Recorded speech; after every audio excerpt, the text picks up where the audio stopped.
This is the Citrus Experience podcast, brought to you by Citrus Men.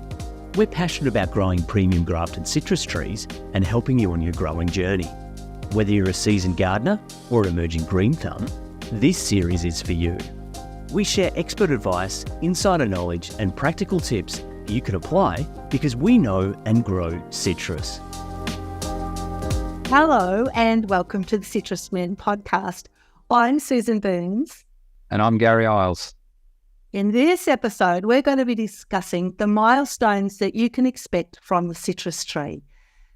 Commencing when you receive that beautiful citrus tree in a box, in our special box, when it comes to your door. Gary, what are people going to see when they open up a box from the Citrus Men?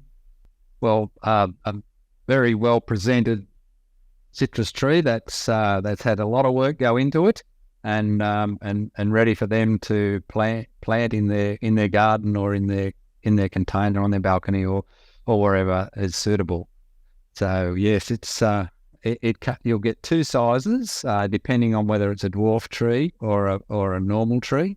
Normal tree comes in a nicely presented box that's about 1 metre high, and the dwarf trees come in boxes that are 60 centimetres high. Yeah. So they're the two boxes that we send out, and you'll be arriving at your door anytime. And look, I have to say, apart from the fact that people are blown away by the quality of the tree, the packing is amazing, and citrus do travel beautifully well. They just kind of like going for a holiday. So I think people are often surprised at how beautifully packed the trees are and how well they arrive ready, as we say, for planting. So when you say people don't realise what's gone into it, I mean, what are people seeing or not seeing in that tree, Gary? Well, I suppose if I take it from the start and just quickly explain what you're getting. So we've your tree is on a rootstock. All our citrus trees are grown on rootstock. So the first thing is that we raise the rootstock. So we grow the rootstock. We grow it up to a size where it's ready to be budded or grafted. We select it. So we at that stage get rid of anything we're not happy with, and we pick the best of the rootstocks that we've grown. And then that particular plant is whether it's a dwarf or whether it's a normal, it's the same system that's then budded or grafted, which is a specialist job. And then once that bud or graft is taken and starts to grow, then we take it and we put it into the pot that you receive it in. We grow the roots out, we grow the top up, we stake it, we trim it a number of times to get the shape that you need.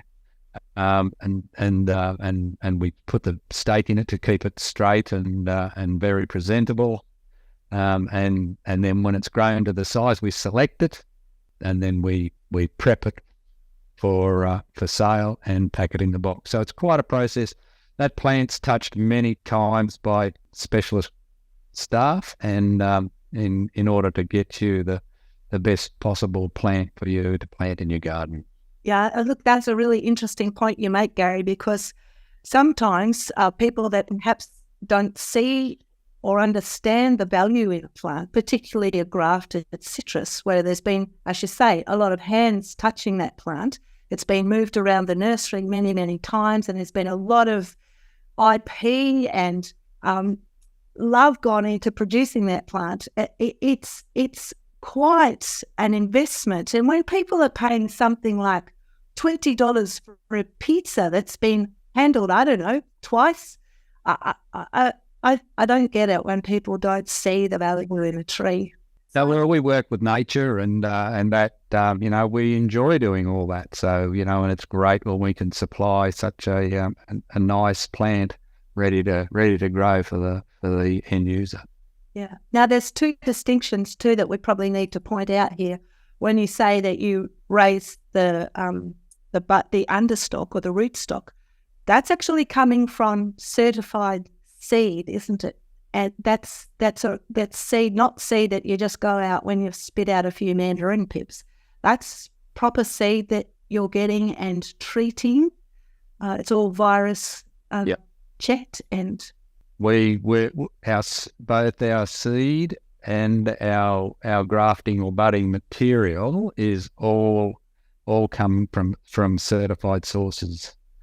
So yes, we make sure the seed's all true to type, very particular about which ones we use, and also when the material that we use to do the to bud or graft onto is also certified. It's make sure that it's not carrying any exotic plant disease. So we're very picky about the material we use.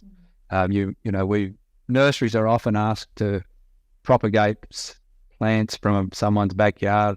We never do it because we're never sure what's in that plant. It can have lots of things in there that we don't want, some diseases and whatever. It may not be true to type, so we don't touch that sort of thing. Yeah, so true to type meaning that you might think you're getting a lemon, but it might not be a lemon, or it might be a really rubbish variety. So people often will spend a lot of energy growing something from a cutting or, I don't know, something, and it turns out to be rubbish. So important that you start with a good product in the beginning. That's one of our... Very much. There's so much unseen with plants, and particularly citrus plants, that need to be ticked off. And so whoever you get the plants off, citrus plants off, it needs to be a reputable supplier. Yeah, for sure. So now you've got your little baby home, you're ready to plant your citrus tree.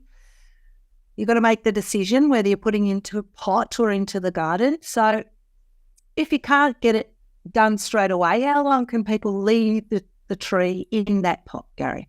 The pot that it's growing in when they get it?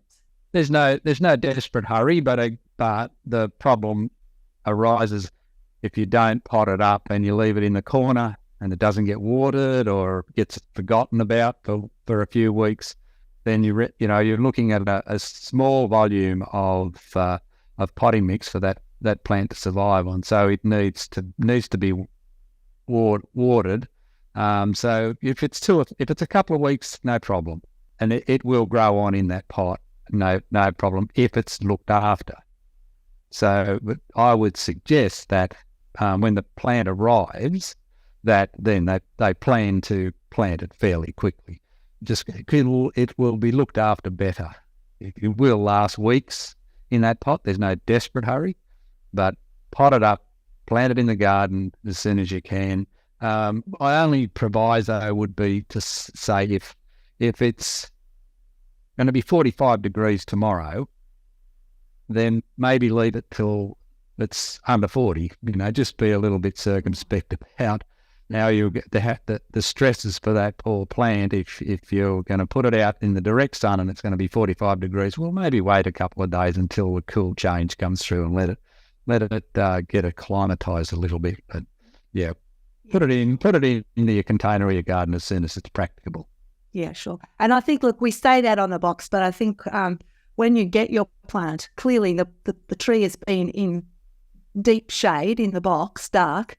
So yes, as you say, if it's really hot and sunny, we suggest that you leave it in the shade to acclimatise back into the, bit like us going from winter in the southern climates to hot Spain. You're going to get a bit sunburned. So yeah, just be sensitive to the plant's requirements. If it's uncomfortable for a human, it's going to be uncomfortable for the plant. It's an excellent point, Gary. Excellent point. So now we're going to go, all right, so pot. I'm going to pot it up into a pot.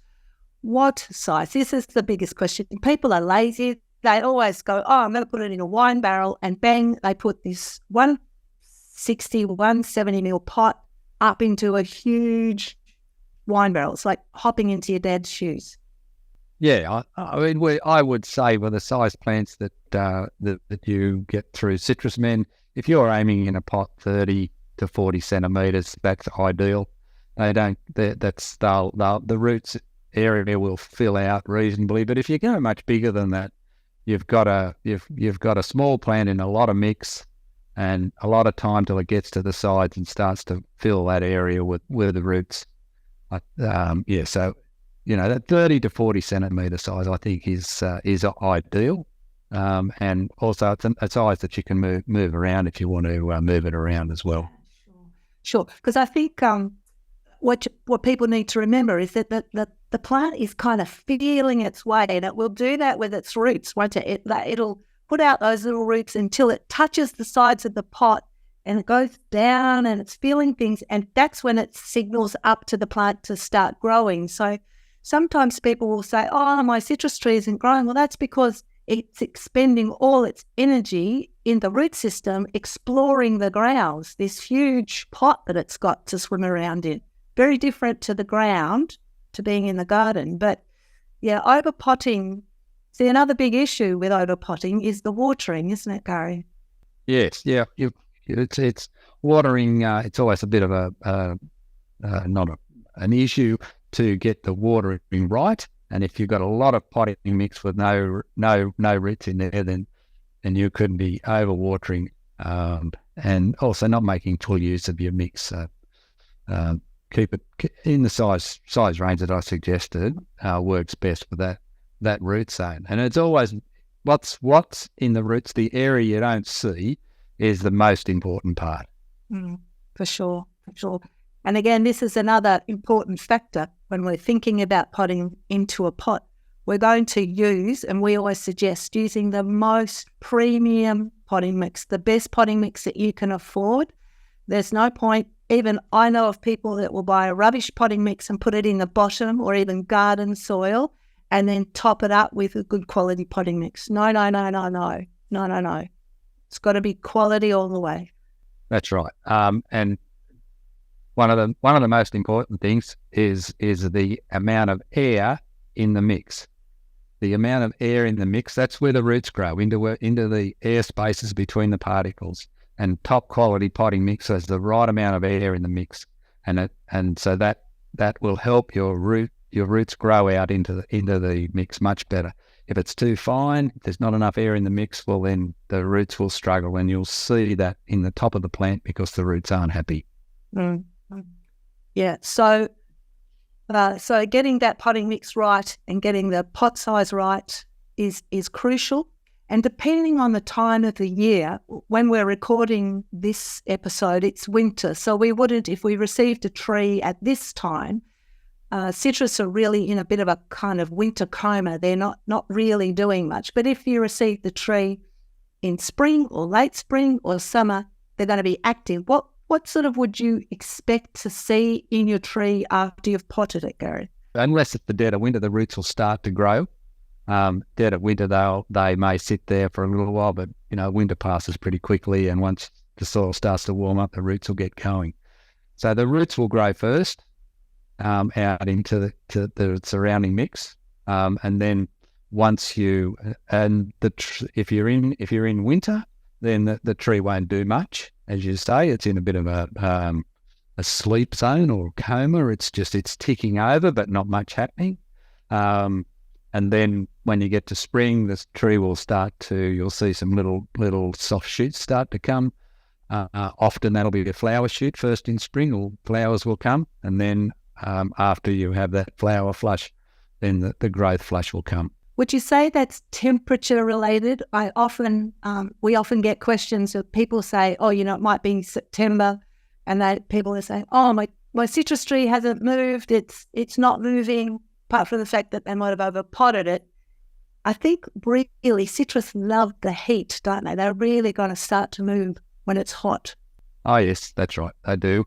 The beginning of the growth is related to temperature and to day length.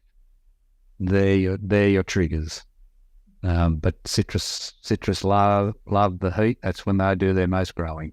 As long as they've got enough moisture, not too much, they've got enough moisture and a nice lot of nutrient. Again, not too much, just a nice amount. Then they'll grow like smoke. Oh, grow like smoke. Well, don't you say like cat? What do you say on a cat's hair on a cat's back or something?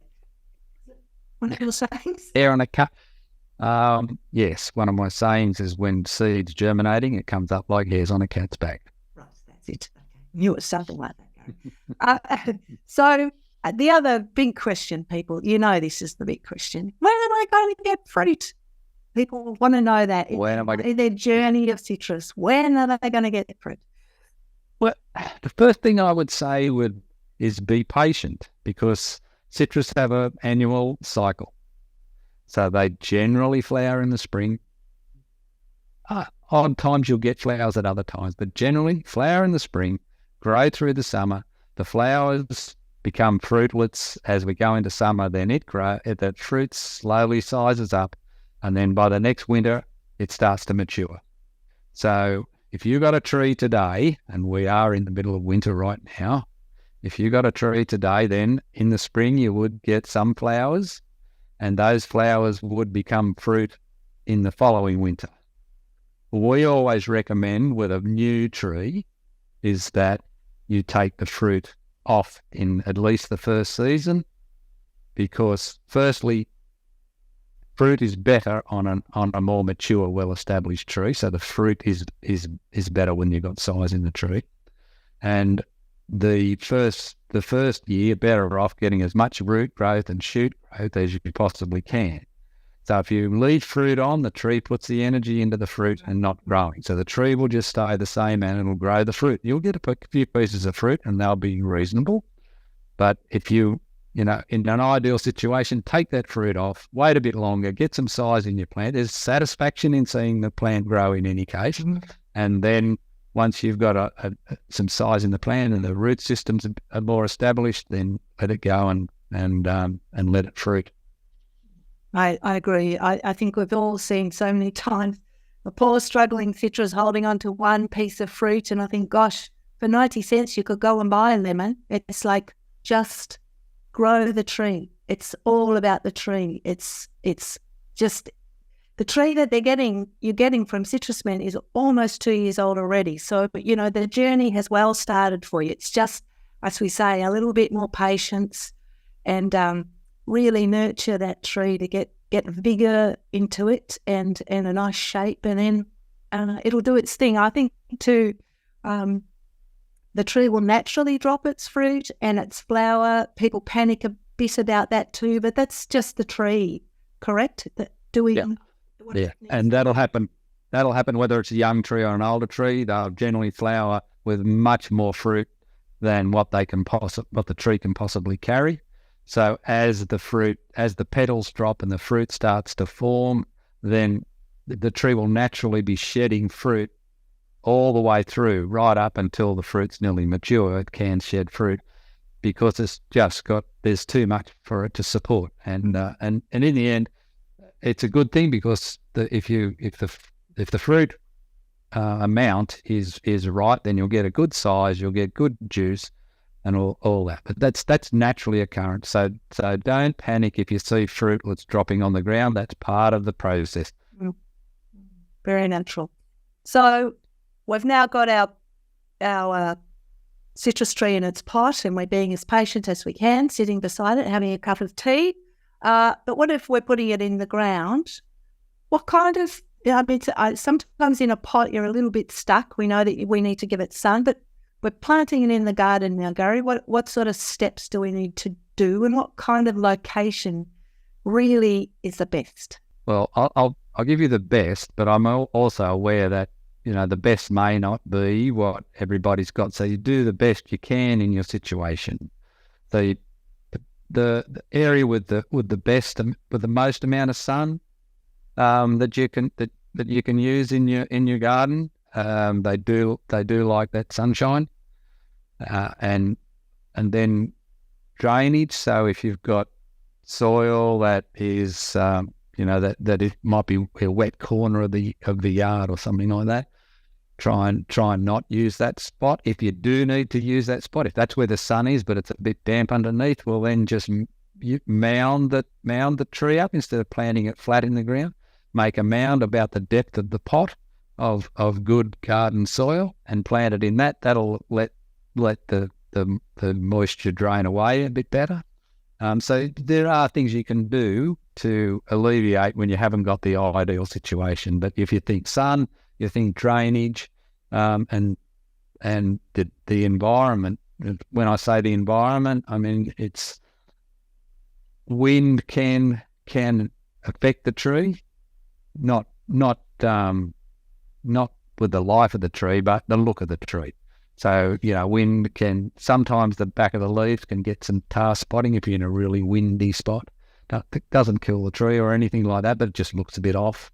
And the fruit will mark from wind as well. So, it's not so bad because you're not trying to sell the fruit at a market, but, it does affect the fruit. So try and pick the best environment, a little bit sheltered if possible, and then the sun, drainage, and then the other things are under your control, like the amount of water and feed. Yeah. So those tar spots you talk about, Gary, they're those little black marks that you'll see sometimes. Yeah. Not to be on the back of the leaf. And it's not an insect. Sometimes people panic. We're not going to talk about doom and gloomy pests and diseases, but you will get that marking. It's like our skin, we get scratches and, pimples and the same with the fruit. You call it wind scars, and they're just marks on the fruit. It's just because it's too windy. Yeah, and it's a funny thing with those scars on the fruit. They may come when the fruit's the size of your thumbnail and only small, but they'll grow bigger as the fruit grows. So as the fruit gets bigger, you see the scar gets bigger. It's fine inside, no problem with the eating or the juicing or whatever. It's just that scar will grow bigger as the fruit matures. Yeah, and look, I think that's the beauty of homegrown fruit, isn't it? It doesn't look like it's been made in a factory. It's so natural and hand-grown and a little bit like us, like a little bit not quite, perfect. It's beautiful. I think it brings it tasting. Yeah. So just on the drainage, I don't think we touched on that enough about with the pots. That's a very important consideration as well with your pots, that they are draining properly. I have a great fear of those dreadful, self-watering pots particularly. I see probably a benefit inside, but like for growing citrus in, you need to have good drainage in your pots as well as in the garden, yeah? Yes. And one of the reasons we say use a quality potting mix is because it will drain. It will hold moisture, but it will drain nicely. And with your pot, your container, you need good drainage holes in the bottom, and you don't need it sitting flat on the ground. You need an air space between the bottom. If it's up on a balcony, that's different. But if it's a pot in the garden, have an air space underneath so that the drain holes can work, and you don't end up with a boggy area in the bottom of your pot. And if there's a boggy area, the roots won't grow in it. They need, as I said before, they need air. And when it's overly wet in the bottom of a pot, the roots won't go into it because there's no air there. So it's just think about drainage, and having a pot that has got enough holes in it for the moisture to drain through nicely. It's a good tip when you've planted your citrus and it's nice and firmed in, that you're giving it a really good water. And when you keep watering until you're seeing that water come flooding out the bottom of the pot, so you've got your drainage right.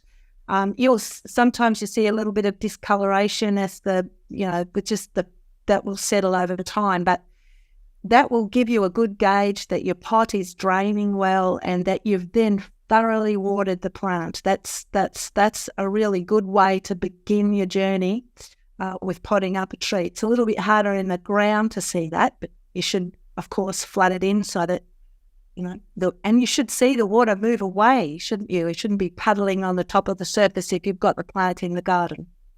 Yeah. Water laying is not what citrus like. Yes, but we call that a good deep water. So if you give your plant a good deep water, then you haven't got to be going back to it each day. Always adjust your water to the time of the year, but that good deep water gets the mix in your pot moist, or the soil in your garden moist, and gives those roots a good chance to get going and start filling the space. Yeah, great. So the last thing we're going to touch on, of course, is the fertilizer, because that's crucial. We will always talk about it because citrus are gluttons. They like to be eating all the time, little and often. But when we're planting in a potting mix, mostly a good potting mix will have the fertiliser mixed in it, but we recommend that you add fertiliser, and particularly the citrus booster. The same in the garden. What's your advice there, Gary, on fertilising? Yeah, well, like you touched on, Susan, the high quality potting mix has got the good nutrition in the mix already. So plant your plant, give it a little moment to settle in, and then gently feed it regular, little and often. In a container, then the coated fertilizers, the prills, that give you time to release, so that doesn't all come at once. They work very well in containers, so that it gives you a regular flow of nutrition. And then the citrus booster is a great pick me up.